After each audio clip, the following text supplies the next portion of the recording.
Welcome, friends and enemies, to the Forensic Focus podcast. Heather Barnhart is joining us from Cellebrite, and we're very grateful for having her join us today. I've heard you talk on geolocation, actually. You gave a talk at a conference on that, and I think Desi's heard you on several things. Yeah, it was the first one that I heard you on was the SANS course on memory forensics, which I don't think it no longer exists, but Yeah. remember you being very excited about memory forensics, and that just like sparked quite a lot of interest into cyber for me. So very very excited to chat to you today as well. Thank you for having me. No, it's an absolute pleasure.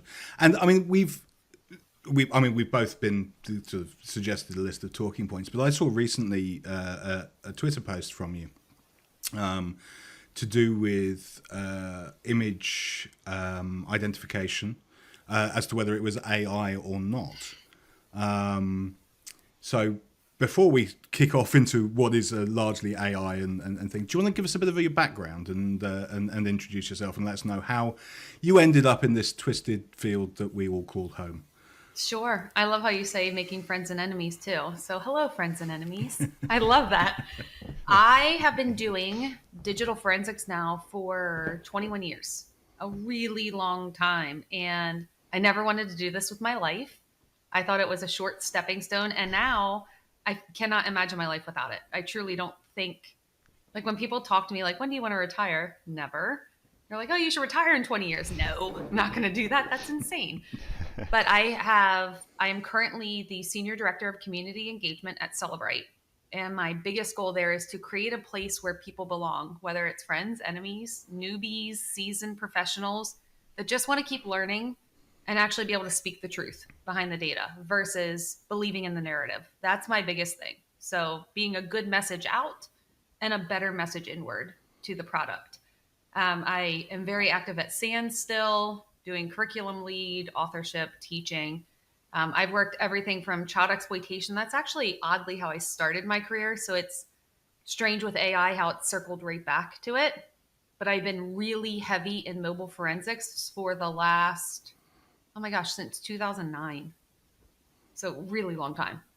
Really long time, which I thought, honestly, I thought mobile forensics was a 1-year promise when I took that job. Like, yeah, I'll do that for 1 year. The iPhone wasn't even out. So I didn't think it could be something big. Here we are. Yeah. Yes. So that's interesting. You said that it was like full circle with you started in, I guess, CSAM and then kind of back in this space now. So from your experience, like what's the impact been that you've seen over time? And then I guess covering on some of the topics that we're going to do today is how has deepfakes affected that? So this is where the deepfake aspect of it, it's wild because it makes it so much easier. Something before when I started, it was more like the baseball trading card. Like it was harder for you to get images and people protected them. And I feel like almost it's a vanity thing now. Like you want to host things and you want everyone to know that you're the one possibly behind it and you can create all these specific images. So I think the pride and ownership, because we can hide behind a computer and social media more so than we ever could before, we could all be fake. Like right now, we could all be deep fakes here having this conversation. So I think AI is making it easier for people to do terrible things, but also easier for us to detect it if we leverage AI. So it's good and bad. The people use good things to do bad things. This is why we cannot have nice things. What a wonderful way of phrasing. So even when you, well, I guess you kind of stepped out of that space, but do you think there was a time where it was still the baseball card thing, even though we had the more explosion of the internet and social media, people were less likely to host? It's the deepfakes that you're seeing people want to host more and boast about it? Well, I think the deepfakes just make it easier. I guarantee I could challenge my son, who is 10, and my stepdaughter, who's 11, to come in here right now and get images of the three of us and put us on a beach together. And they would be able to do it with Snapchat even. Like the AI in Snapchat, they'd be able to take our picture and do these things. So I think the technology makes anything accessible to everyone. And that's the hard thing. You hear of students that created images of other students and then They were Yeah. sharing CSAM, and all these things are like the person that took their high school yearbook and their little kid yearbook and created YouTube channels of inappropriate deepfakes. And then people see it oddly and they're like, wait, that's me from when I was 11. That makes absolutely no sense. So I think the ability to create is so much easier because it's not like you have to have a camera and a child. You could just create it. Yeah. Yeah. And I suppose you're also getting that people may be creating these things without the thought that it is Yeah. CSAM, like you, in some cases, so there's just more material Yep. out there, I guess. And it's crazy. Like my involvement. So I worked with the National Center for Missing and Exploited Children for many years now, and it's full circle again. And the amount of reports they get from online child sexual exploitation is mind blowing. It's every single day. And I said this so many times at RSA and since then, but one image can ruin someone's life, whether it's real or fake. And that's where the research of real or AI came in, because it's tough. It's harder than you would think, especially if you take your own image and then you use Gen AI to say, hey, here's this image, create other cool things of this. And now we're suddenly all at a beach having a cocktail together, but it's really based on a real photo of us. And then you're potentially like just adding yourself to the database, or if parents are doing that to their kids are then in potentially some database to then just be used by the Gen AI. Yeah, and again. I have people ask me all the time, new moms that do digital forensics too, and they're like, is it safe for me to put pictures of my baby on social media? Or people are going to do terrible things with it? And that's what's awful. And then I do all these talks like, you have to know who your friends are. Don't talk to strangers. Don't put anything out there on the internet. But it's true. It's like the 1980s again. We need like a cardboard milk carton, like the kidnapping and you're missing. It's like, don't talk to strangers. What's your code word? It's crazy. Yeah. So what is the limiting factor really in telling the difference between something that's generated and something that's not? Because there's obviously there's sort of all sorts of features in a photographic image which aren't present in a generated image. You know, sensor noise and possibly shadows going in the right direction and all sorts of, 5 fingers on each hand. I know AI is getting much better at this, but what is actually the limiting factor? Is it the fact that social media is taking these images and then compressing them and then just removing all of this useful information for us, or is it something more insidious than that? So it's a little bit of both. If you recover images from social media, that obviously makes it a lot harder because the metadata is stripped away from the background. But let's say you get my computer or my mobile device and I am the creator of the images. It is still really hard. And that's the research that my husband and I just presented at Techno Security. I honestly, there were probably, I'd be lying, at least 5 times where I yelled at him for, why did you sign us up for this? You signed us up for this fresh research. We're moving. I have no time to do this. This is ridiculous, because I couldn't find the flag. I assumed there'd be some huge watermark or flag or something easy to identify AI or real. And sadly, there wasn't. So then when I took a step back, I started looking at, okay, what does the real image actually have that's missing from the fake one? So gaps. The biggest thing I saw was camera, make and model are gone. So it would just say like Apple Inc. or Google, meaning the app stores. So that's a huge thing, is what is the make and model of the camera? But if it's on social media, you lose that anyway. So then you're back to looking at eye wrinkles and do you have 5 fingers? But some of them are hard. And I had 3 images on a screen and asking people which one's real. And they're like, well, I don't know, the first one. And the thing is, they're all kind of real, but there's something AI about each one. I can say it's quite interesting because recently there have been AI submitted images that have won photography competitions, which shouldn't have won.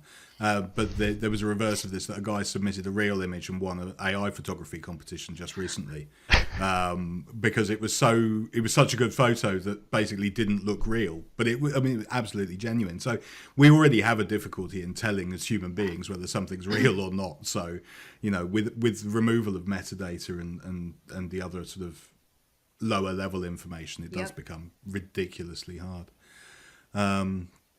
So did you carry out that research of sort of here are 3 photos, which one of these is real, to a large sample set of people, and Yes. what were the results that came out of that? Well, okay, so a few things. One, most people couldn't tell which one was real and which ones are fake. And then I showed them, like, this is the real one, this is the fake one, and this is kind of how you would know, which is very difficult. I took the photos.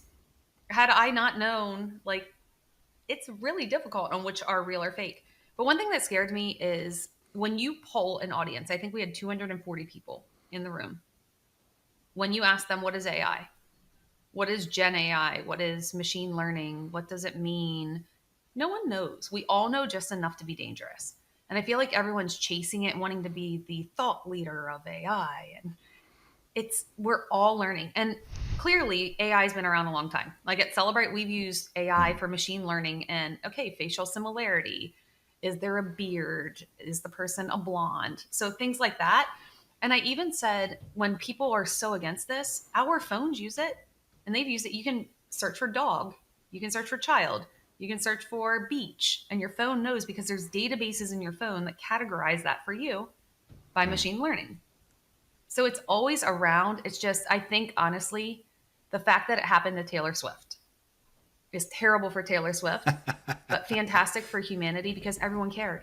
Everyone cared. Yeah. If it happened to me or one of you, people would be like, who is that person? You know?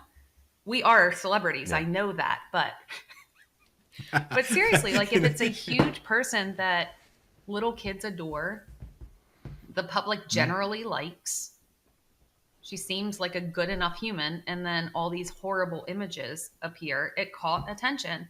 And I think it also caught the attention of law enforcement and legislation that there's not much you can do about it. So people have to catch up. So, I mean, do you think that the solution is human? You think it's not possible for us to either come up with a legislation? Well, I mean, everybody breaks legislation anyway, so there's not really much point in discussing that because there's laws against CSAM now, and that hasn't stopped that as a problem. But I mean, in terms of sort of technological controls, like, you know, enforcing or suggesting that we enforce watermarking on AI generated images, but you think it comes down fundamentally to the people and education rather than a technological control, or is it a mix? I think both. I think definitely both. So the Report Act that President Biden just signed when I was at RSA, actually the day I was taking the stage, that was signed. And I had a friend that was on the panel with me, Terrence Williams, and I asked him, he worked at Facebook. And I was like, why weren't you guys reporting this before? And he was like, we didn't have to. And then and it makes sense if you think about it. On the back end, they have to then have experts that go through and say, is this AI? Is this child exploitation? Is it child erotica? Is it inappropriate? If it's fake, is it inappropriate? And I spoke to Forbes magazine, or sorry, just Forbes, not Forbes magazine. And that was the whole thing. And we started going down the path of TikTok accounts where it's child erotica. And I explained to her what child erotica was because that's the stuff I worked back when I was 22 years old in my original investigations. But if you look at the people that follow these accounts and the comments, it is horrible. But then some people are like, it's just AI. It's beautiful. It's not beautiful.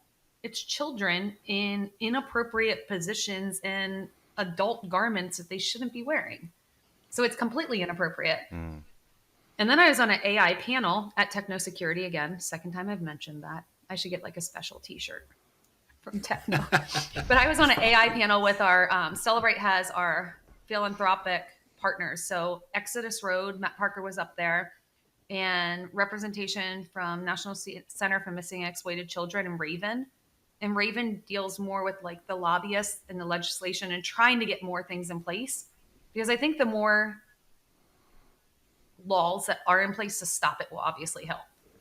Exodus Road is more finding the victims, freeing them, helping them, stopping like the rings that are actually doing this stuff.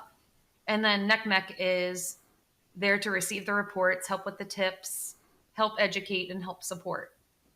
But it's a giant disaster. It really is. And people are like, oh, there's not much you can do. But if you do nothing, it's not helping anyone. So if you do something and it helps a few people, it's better than nothing. Yeah. So what are the kind of challenges then with, because I guess with traditional CSAM, there's obviously the victims and you can trace that back to the families and that. But with the deepfakes, it's taking images that are already out there and then creating this stuff. So what are the challenges that law enforcement internationally are facing to try and, like, even without the legislation, and crack down on this? Not, I guess, from your knowledge, not just within the States, but in other countries as well. Well, I think one big thing too is where is everything hosted? So I know in a lot of the work Yeah. that I've done, anything that's like cloud hosted or associated to an app that's somewhere that's not in your jurisdiction and you're in Europe, that could be a major issue on can you even look at it? Can you report it? How do you Yeah. support those things? So I think that is one thing, but finding it and reporting it. Like some people just see it and they're like, oh yeah, I saw this horrible thing. It was weird. And I just pressed on. So the detection, the reporting, and then understanding, is it real? Is it not? But is it real or is it not? Does it even matter if it is CSAM? Yeah. Right? Just gets Yeah. reported. Well, I was going to say, in the UK, the law states that both generated and real images are both an offence anyway. Is that the same in the US? In some places. So that's, I learned it's state by state, it's different. And I didn't realize this. I even learned, I had a SAN student once, and she was telling me that if it's a live image on an iPhone versus just a photo, that's worth 10 versus 1. So if it's a regular photo, 1. But if it's a live image that you can press your thumb on and see, that counted as 10 images. I was like, first I've ever heard that. So that's the issue. I think state by state is different. Jurisdiction matters. No one knows how to properly report it or what to do. And I've asked several friends that I have that work major ICAT crimes at FBI, have you seen AI yet? And they're like, I don't think so. And that's something else we pulled. Who in here has seen AI?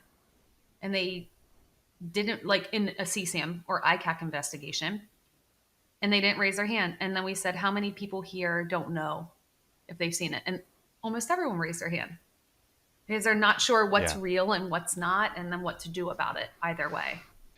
And so for our listeners who might be interested, like, what is a good way of going about and reporting this? Like, is it worth reporting it on, like, they see the apps, you've got the little report button, you go, this is offensive material, could be abusive to whoever it's made by, or is it worth figuring out who within your country you should be reporting this to? Because like with Facebook, do they have a dedicated team? But then you've got TikTok, which is kind of in the air with the whole going through, was it Congress, I think, or the Senate inquiry that they had? Yeah. So, and there's probably like many more apps that this is on as well.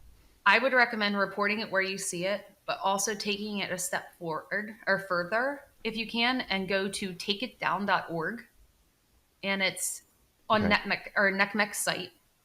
And it can be AI, it can be real, it can be you, it could be your child, it can be anyone you know. And it asks you several questions like, do you know this child? Do you know how old they are?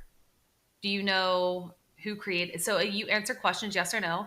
And the best thing is you point them to the image and they hash it. So they don't actually upload the image. It's not going anywhere else, but then it's taken down. And are there false reports? Absolutely. But think of how many positives could be reported. I didn't know about this site until right before RSA, I think is when I learned it, maybe January or February. So there have been times when I've seen things where I'm like, ooh, that's disgusting. And if I would report it straight to Facebook or Instagram or whatever, great. But I could have done something more probably that I didn't even know existed. And there's one for adults as well. And I think it's out of the UK. And I can't think of what the name of it is. I'll have to look it up. But it's Take It Down for adults. So if you find something that could be used as sextortion against you, you can say, hey, I did not approve of this inappropriate image of myself and I want it to be taken down. And they will take it down. Maybe Stop NCII? That might be it. I was just doing a quick search. Stop non-consensual intimate image abuse. Yeah, it looks like you can submit as well. But we'll add for those listening, we'll add both of those links when we confirm as well into the show notes as well, if you're interested in checking that out. Yeah, we'll go and do a bit of a search, see what we can find, and share as many as we can. So yeah. I guess another point to that is also because you were mentioning the just people not being aware of what is considered, I guess, abuse material. So where would people go to learn that as well? Like, is there one of your talks that you've done that people go watch a recording, or is there something else that people could refer to that could?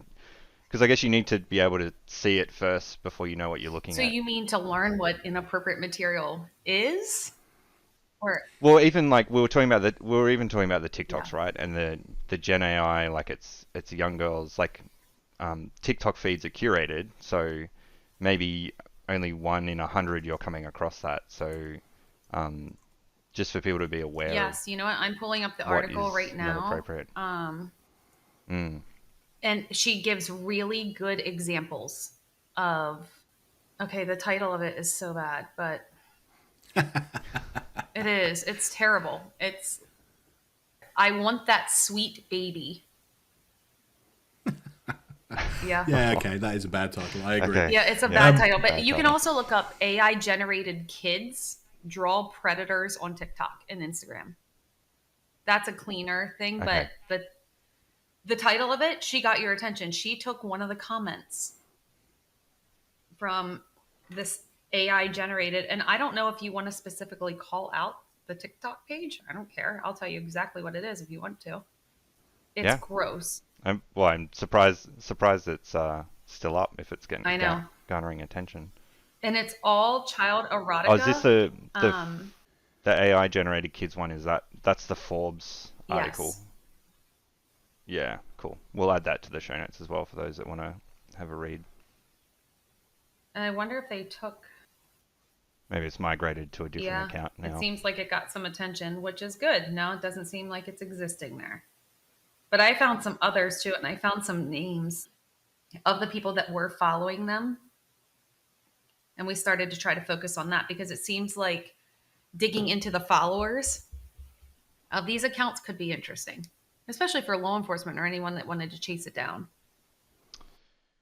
Yeah, well, I guess it gives you visibility of other accounts then, because if they're following one, they're likely to follow multiple Yes. and And they be in seem other to be. forums and stuff. And then I wonder how many of those are real, though, right?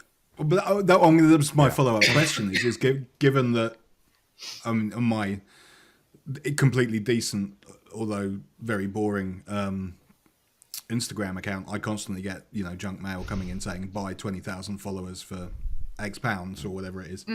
And the more popular your account is, the more followers you get, the more your advertising revenues go up, blah blah blah. I wonder what the proportion is. Is there anything that you've had the chance to look at that yet, or is it still just the next stage of research?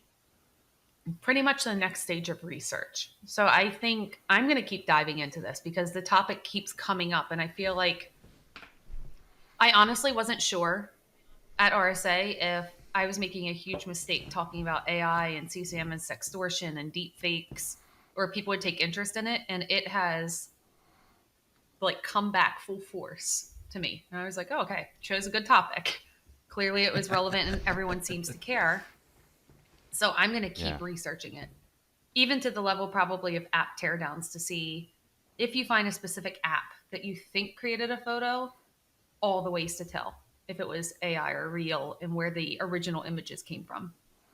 And I can say I think it's interesting, and I think you're right in the fact that people aren't necessarily clear upon the legalities of stuff. I mean, we've been in the industry long enough, and Desi's been around, hanging around us long enough that it's very clear to us what is and isn't, and what does and doesn't constitute a crime. But the idea of somebody going, well, I didn't harm any children, there's no thing, I've just stuck a prompt into an AI generator and now I've got this image. And in certain countries and Germany recently decriminalized possession of CSAM, which is a horrific idea for the record. But under these circumstances, you've got a country saying, okay, you can own child pornography, and child abuse is wrong, but you can own it. So why don't you go out and generate your own effectively?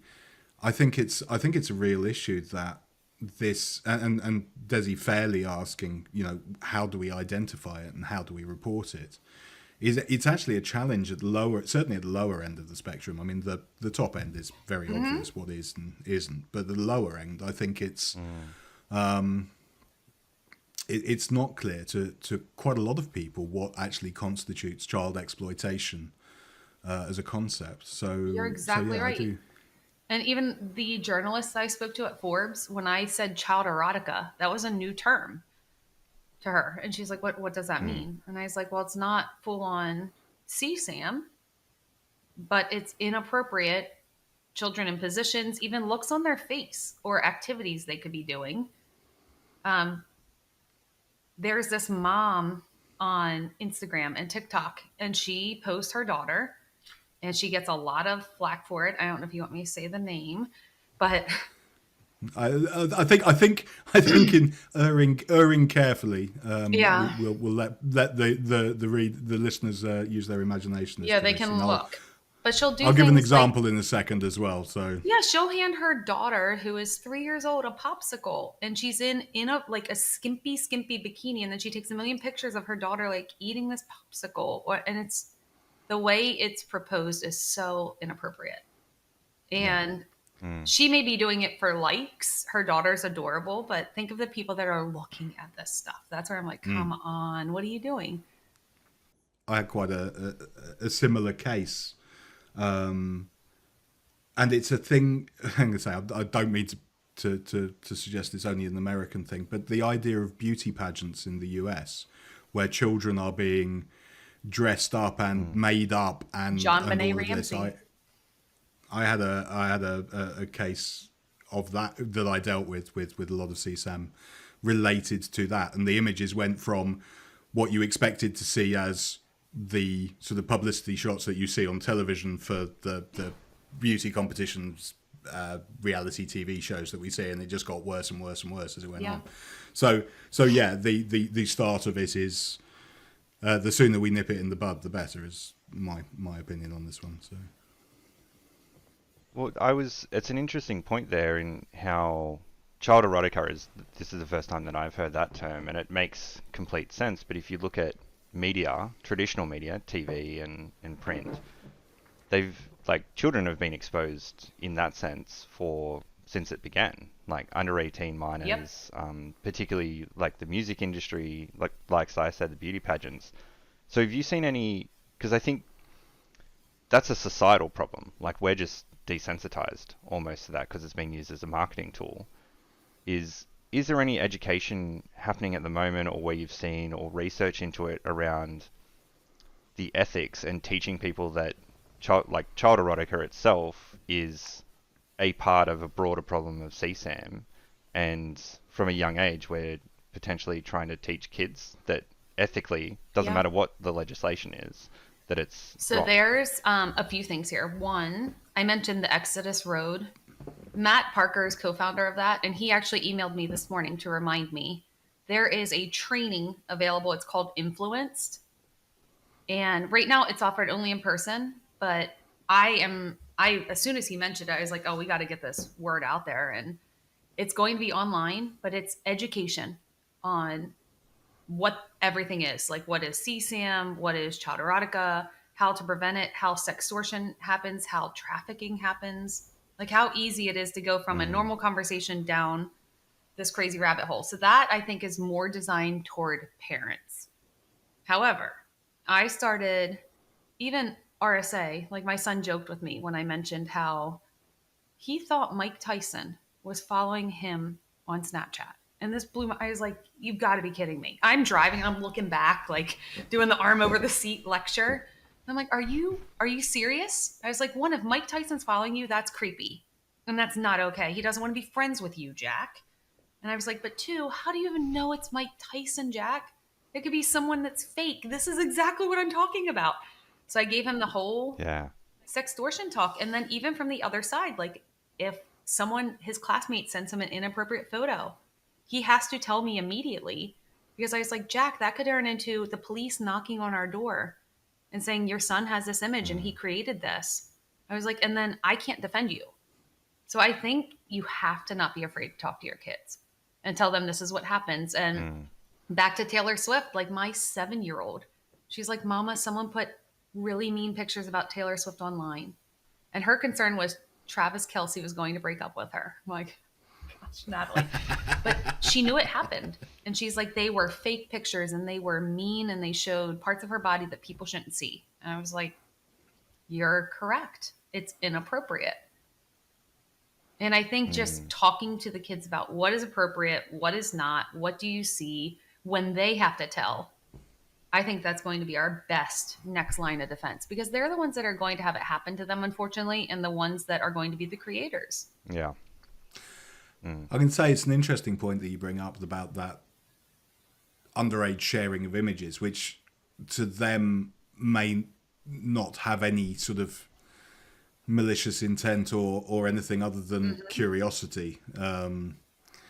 But the bottom line is that is then production and distribution of a CSAM image, and therefore, you know, like you say, if the police come knocking on the door, it's a case that needs to be made. Now, one would hope that the court has some common sense, but my experience of courts is not necessarily always that way.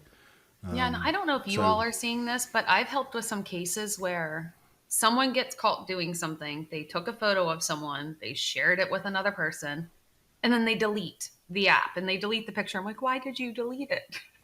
It makes it so much harder for us. If you delete it, let the truth be there and let us say what the truth is versus trying to scramble and now it's someone's word against someone else's because everyone deleted all their things from their phone.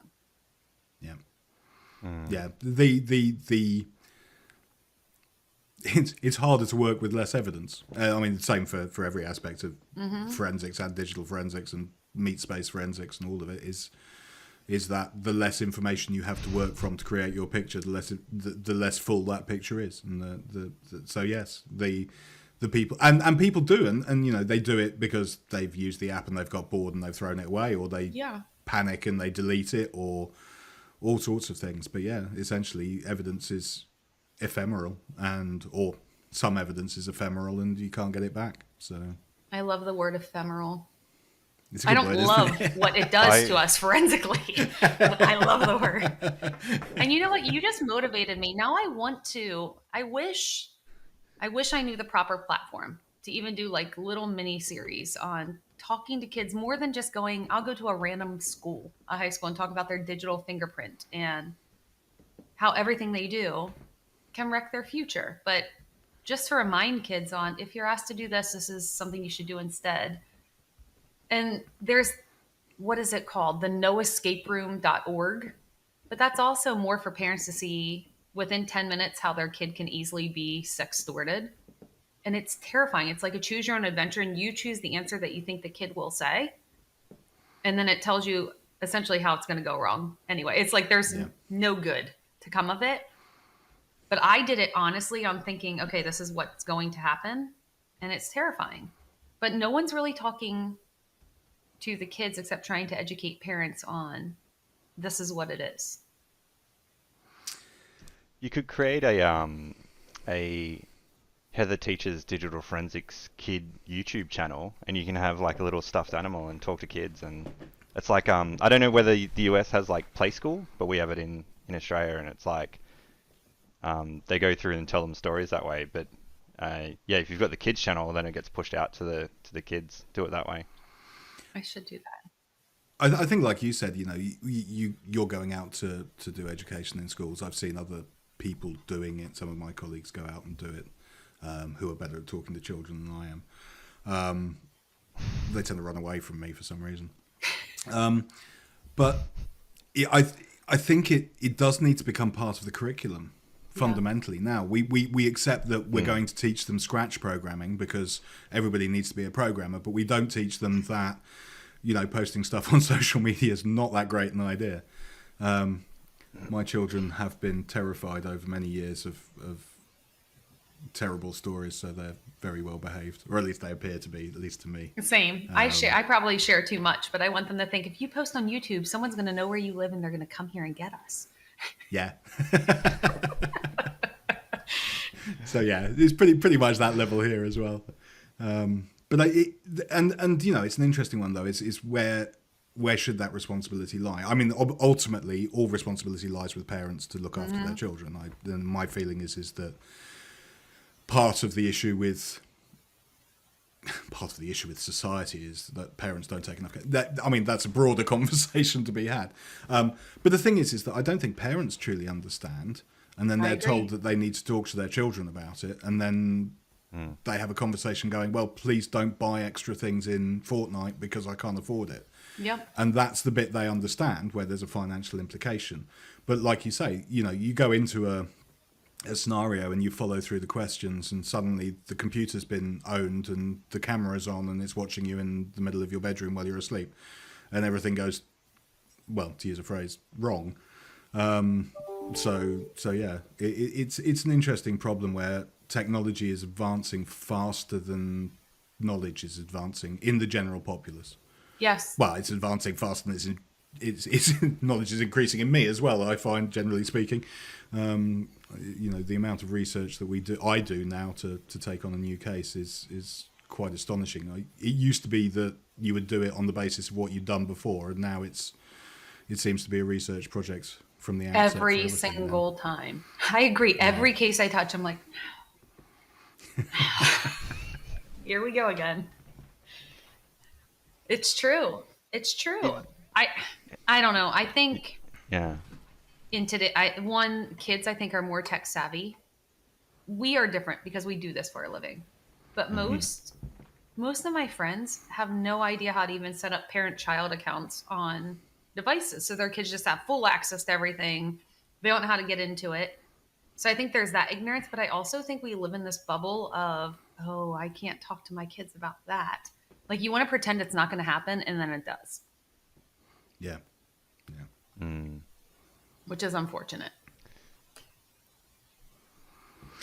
How do you see the I guess, like, because this seems like it's quite a human problem in solving a lot of this stuff, and just because we're chasing our tails with technology as new apps come out, new tech. Like, I saw a new technique.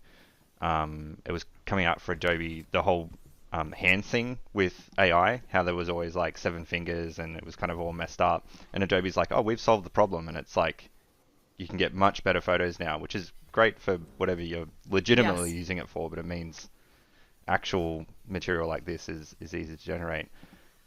How do you feel the role of digital forensics will play into this going forward, knowing kind of the state of play now with how hard it is to use digital forensics to really tell the difference between the two? I feel like at this rate, digital forensics is all we're going to have, because everything is created using electronics. I think our old methods of detection will be great and help us accelerate to get access to the evidence faster. But with the way technology is going, and even AI built into our tools, we may actually get new insight into older cases and things that we've worked. Like, I'm not going to lie. I think back on, and this has nothing to do with this topic, but some of the counterterrorism investigations and stuff I worked, the fact that you can now check a button for weapons to be detected, that would have been glorious. I was going through looking for guns and hand grenades and machetes, like, you name it. I was going through every single picture looking for those. So I think the technology is advancing to keep us up. But my greatest concern, and this is something I will always say, is people will rely 100% on the tool and not validate. And that drives me crazy and terrifies me. And yes, I work at a vendor, and yes, I teach. And any place I ever say is, trust me, but validate. Listen to me, but find it yourself. Like, I'm recreating an entire murder investigation on this phone just to make sure that what I think is true is true. Like, the tools can tell me one thing, but I want to validate. I think that's doubly important when we look at AI stuff. I mean, humans are fallible anyway, and especially when it comes to things like CSAM, where, at least in the UK, there's no qualification for aging. So it's a best guess estimate on what the examiner at the time thinks, and that's an interesting thing. And I've worked both sides of that divide, and I've had to reject assessments of CSAM because the person picture, whilst they looked young, Yeah. was wearing a wedding ring, had tattoos, and was clearly over 18. If you actually took Yes. 10 seconds to evaluate the picture. So, the idea that an application would be able to leverage the degree of detail that's required does bother me. That it's I don't know, and I apologise, and I'm not going to badmouth Cellebrite on this front because I honestly don't know, but I've seen vendors not fully disclose that it's only a sort of probability scale versus a certainty. And Yep. the salespeople tend to sell it much more as, we can find every image that you've ever, and it'll solve all of your problems, versus there's a chance that we'll find probably 90% of the stuff that you're looking for, and 70% of that will be wrong. And it's true. And you know what? Even if, so Cellebrite has this confidence scale. It's like this big in the tool. I did a Tip Tuesday on that. I remember someone's like, oh, do you know you can change the confidence level? I'm like, no kidding, really? I've done this for 21 years. I'm like, look at that button. But I am a person which I have falsely believed that everyone out there is like me and will validate and make sure and follow the source. And I'm told, no, that's like 2 to 5% of digital forensics as a whole. I'm like, you got to be kidding me. So people don't even know that confidence button is there. So they're going to change it. Like there could be makeup instead of cocaine. And it's like, oh, okay, I could kind of see how that makes sense. And then you change your confidence level and you're like, never mind, everything just went away. Yeah, exactly. Yeah. But no one knows how to do those things. That's the issue too. So the tools put all these things in it and everyone presses buttons and then gets their answers. And I oh my gosh, once at a SANS class, I was showing Axiom and Cellebrite and everyone's going through and using this. And the lady, she raised her hand. She's like, I appreciate your time this week, Heather, but I have no time to do all these things. So I'm just going to dump my phone and print out a report. And I was like, I hope I never am under an investigation that you work. Like, please. Yeah. Don't ever investigate me. It's scary. It is, and it's quite a mark of how poorly funded some law enforcement departments are, that they are just feeling so much pressure to turn cases around that there's so little care in it. Yep. And I don't know about you guys, but if you meet people and you're like, how did you end up doing digital forensics? Oh, they always have, it's like me. I'm like, this was a stepping stone. But it's usually someone, they're like, oh, you know how to work a computer and send email? Good. You're our computer forensic investigator. Come on over here. It's crazy. It's almost like nobody wanted to do it. I had that conversation with someone literally last week, who was on a course with me, who had been in the role 10 weeks and had just been sent there because he knew something about computers. And, it was... he was doing very well on the course, I have to say. He was fine, but it certainly wasn't a choice. It wasn't a life's calling like it has been for some of us, and it. Si and I get a skew of people who didn't want to be in it and now they're in it for life, because they're the ones that are like doing all the things and are like get quite high up, and they're just like, I can't believe I got here. Like I used to like be an architect and now I'm like running a digital forensics program or something like that. So it's interesting that we see the different skew in general. And I work from home, so I never leave. I never meet anyone else. Just my dogs. I work from home too, but then I teach and do these community events, all the conferences and, and stuff, and it is a very interesting community. And actually, I think I'm whilst I occasionally despair at the lack of basic computer science knowledge some of my colleagues have, I do think that we're a stronger industry for the fact that we have such a disparate base. I think it does bring new and novel thinking in, and I think it does make a difference that there is such a broad set, especially where we're drawing from experienced investigators. Yep. I think that's an important thing. It's throw a bunch of computer geeks in a room and they will tell you every fascinating and interesting detail about the way the file system has been stored and the file format, but they will actually forget to do the investigation part. So it is quite good to have some colleagues that remember what we're actually here for. occasionally. So It's true. It's true. And honestly, like with AI and social media and all the things, the like younger generation straight out of university, what they do is totally different than I guarantee what we do on our phones and how we post on social media. So I think even having that knowledge of what is possible and then have us seasoned people that are like the grouchy old people that want to dig in and figure out all the things, I Yeah. think it's a perfect blend for organizations for sure. yeah, Yeah. And I saw a video the other day. This was not to do with CSAM, but it was generating essays for school or university, but then AI programs were used to pick it up out of ChatGPT. So there was this other AI program that you could use to humanize it, which then got around this other AI thing. And I was just like, but that's that next generation. Like kids, if they want to use it, they will figure out how to use it and get around it.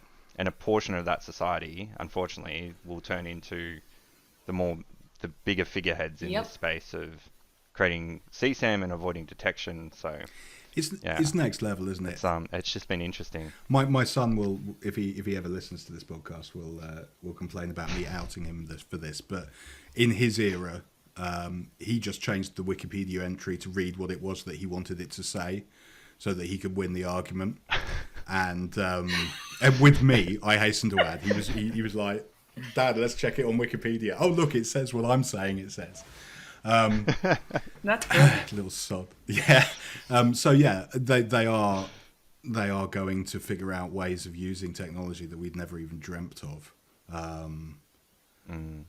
But AI, I think I think the thing is that for me, AI, the scary part of it is that nobody really understands how it works. Yeah. Not in the sense that, I mean, the people who write it, they understand that it's taking a machine learning algorithm and it's pulling in a load of data and a large learning set and it's then constructing something from it, but they don't really understand how it works.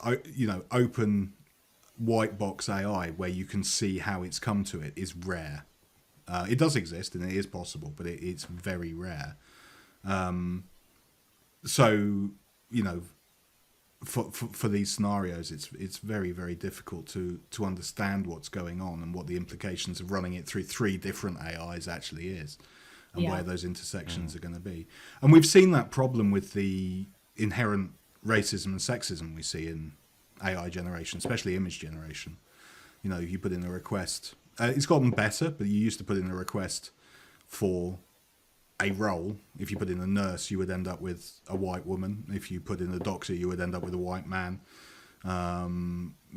It's horribly biased, or it was horribly biased. I know that it's been but it's fundamentally on the basis of the training sets. So careful choice of training set is so important.